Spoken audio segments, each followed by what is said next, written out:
আমার এখন মনে আছে বিয়ের পরেই আমার শাশুড়ি, আমার ননাস, আমার স্বামী, আমরা সবাই বসা ছিলাম। আমার শাশুড়ি বলছিল আমার এটা কিন্তু আমার রান্নাঘর, লাবণীরও না তন্নিরও না। মনে মনে আমি ভাবছিলাম আমি তো জীবনে কমই না, এটা আমার রান্নাঘর।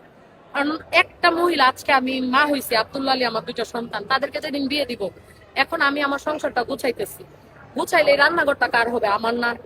ছেলে দুইটারে বিয়ে করাইলাম, একটা বউ আসলো, আইসাই করলে তো সরেন, এই রান্নাঘরটা আমার। কষ্ট কি আমি পাবো না? আমার কলিজাটা ফাইটা যাবে। ঠিক ওইভাবে আমি তখন মা হই নাই, কিন্তু আমি কেন জানি আমার চিন্তা ভাবনা গুলো অনেক আপডেটেড। আমি চিন্তা করতাম ওই বেটি কষ্ট করে, এত বছর কষ্ট করে তার সংসার গুছাইছে, রান্নাঘর গুছাইছে, আমি তার কোনো কিছুতেই মানে ঢুকতাম না। খালি একটা জিনিস করছি, তাহলে অচল করে দিচ্ছে। মেয়েরা যেটা করে আইসাই কাজ না করে খালি শাশুড়ি আমনে ভালোবাসেন না ভালোবাসেন, আর আমি কি করছি, কাজ করে বেটির অচল করে দিচ্ছি।